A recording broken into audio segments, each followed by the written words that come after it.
Boeing didn't just leave Wichita. Boeing built Wichita, and then it walked away, not once, but twice.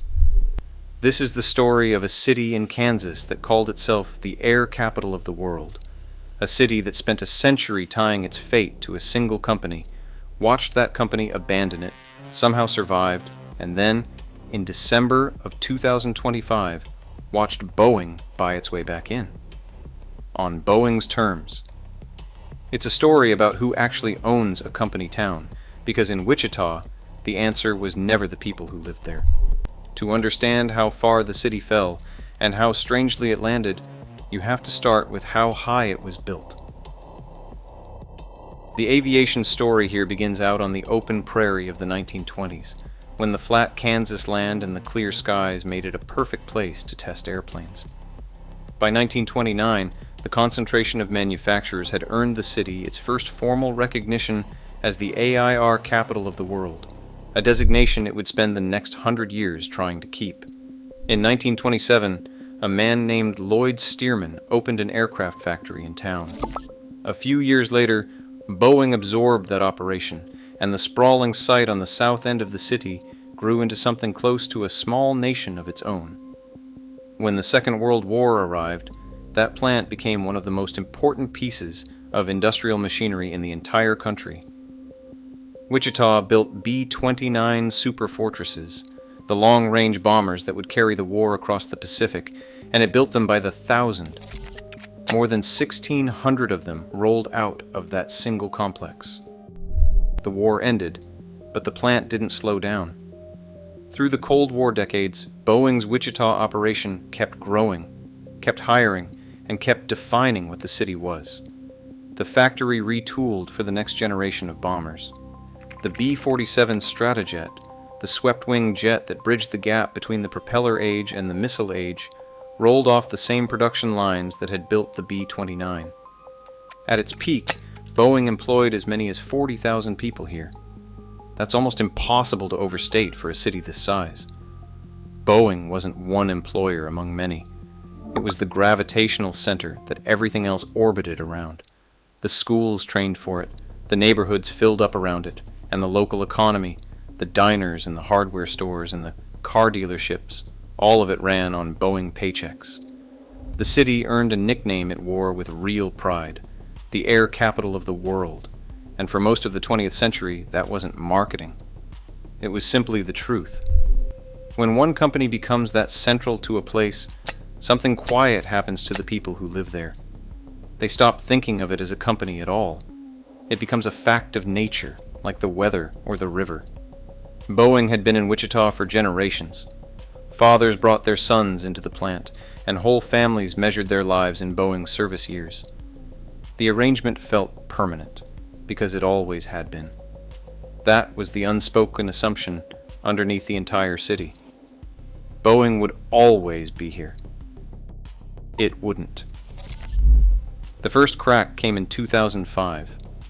That year, Boeing did something that, on a spreadsheet, looked like a routine bit of restructuring.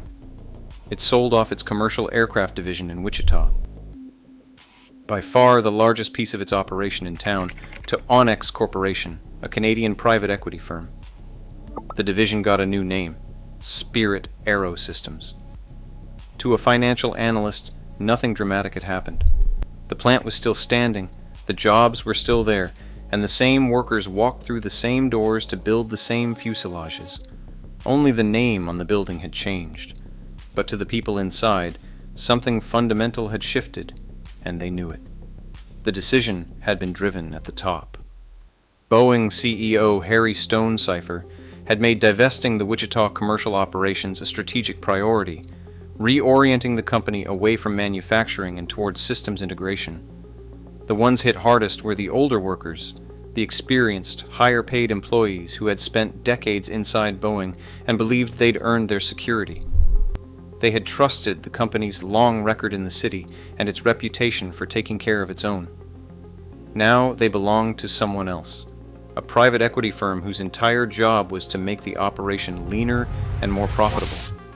The permanent thing had turned out to be sellable, and once a community learns that lesson, it never really unlearns it. Even so, the city told itself this was survivable. Spirit took over as Wichita's largest employer almost overnight.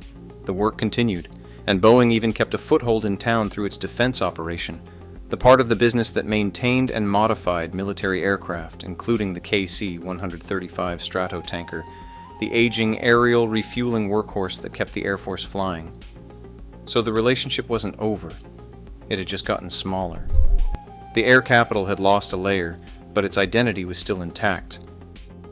And then came 2012, and the second walk away, the one nobody could spin. On January 4th of that year, Boeing gathered the employees of its remaining Wichita facility, the defense plant, and told them the whole thing was shutting down. By the end of 2013, the site would close. More than 2,000 jobs would be gone, and the work wouldn't stay in Kansas. It would be scattered to Boeing facilities in Oklahoma City, in San Antonio, and out near Seattle. After more than 80 years, Boeing was leaving Wichita completely. What made that announcement so bitter wasn't only the job loss, it was the timing, and it felt like a betrayal. Just months earlier, Kansas politicians had fought hard to help Boeing win an enormous Air Force contract to build the KC-46 Pegasus, a new generation of aerial refueling tankers built on the 767 airframe.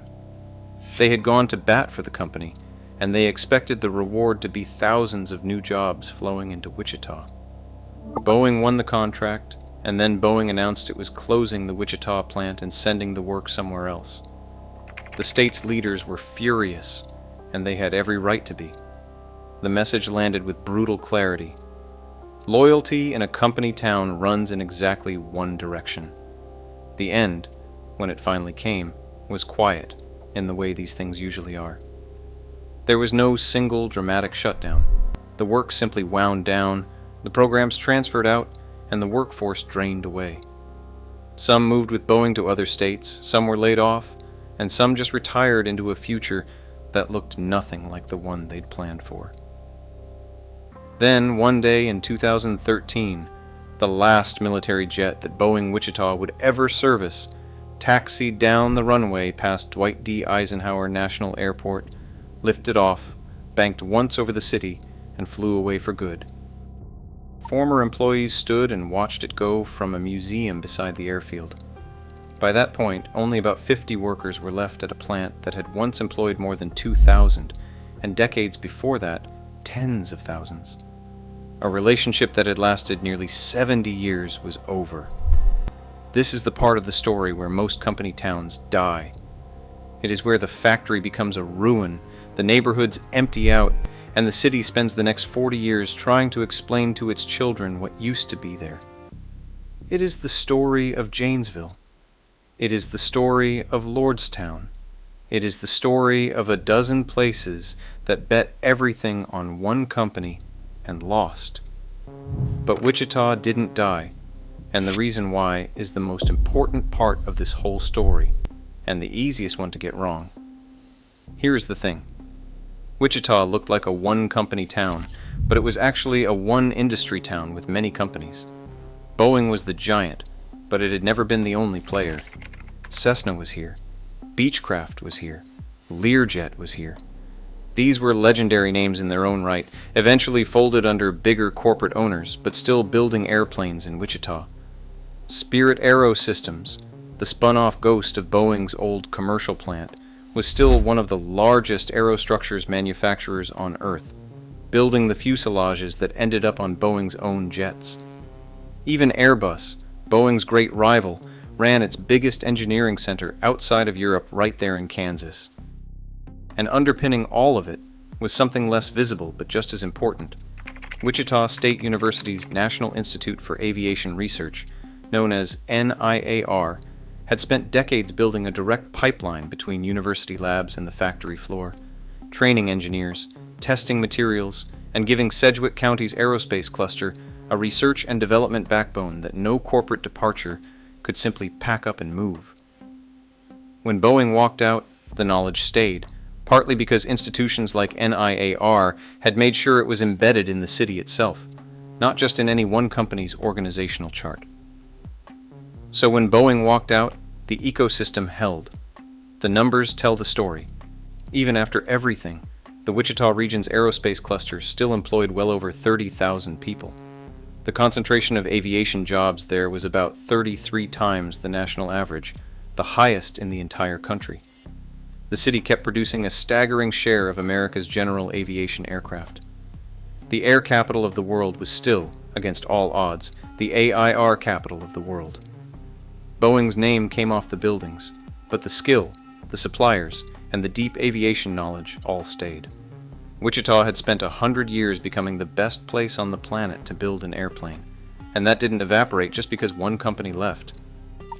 It would be easy to end the story right there, on a note of triumph, the resilient prairie city that outlasted the giant. But that's not how it ends. Surviving on aviation meant Wichita was still, at its core, dependent on aviation, and that dependence had only changed its shape. The city no longer answered to one company. It answered to one industry and to the handful of corporations that controlled it. And those corporations had their own troubles coming. The biggest of those troubles belonged to Spirit Aero Systems, the company that was now Wichita's largest employer and a direct descendant of the very plant Boeing had abandoned. In the years that followed, Spirit struggled badly. It was building fuselages for Boeing's best-selling jet, the 737, and when that program ran into the catastrophic safety and certification crisis of the 737 MAX, including 2 fatal crashes, a global grounding, and years of regulatory scrutiny that exposed deep manufacturing quality problems, Spirit was sitting right at the center of the storm. A door plug blowout on an Alaska Airlines 737 MAX 9 in January of 2024 put the fuselage assembly process under a spotlight it could not survive undamaged. The financial damage was enormous. In a single recent year, the company lost more than $2 billion. The independent supplier that Wichita had pinned its future on was, quietly, in danger of falling apart. And this is where the story closes its circle, in a way that's almost too neat to believe. Boeing came back, not with an apology, and not with some triumphant homecoming of the prodigal employer. Boeing came back by buying Spirit Aero Systems outright, the same business it had sold off and abandoned years earlier. The deal was worth around $4.7 billion, and more than $8 billion once you counted the debt. It cleared the shareholders, it cleared the regulators, who insisted Boeing carve off the parts of Spirit that served Airbus, and on December 8th, 2025, it officially closed. Boeing CEO Kelly Ortberg, who had taken over the company amid the MAX crisis fallout, signed off on the reacquisition as part of a broader push to bring manufacturing quality back under direct Boeing control. With it, around 15,000 employees, including the heart of Wichita's workforce, folded right back into Boeing. Look at the shape of that for a second. Boeing built the air capital. Then it sold the commercial half in 2005, with Harry Stonecipher's fingerprints on the decision, leaving thousands of workers feeling discarded.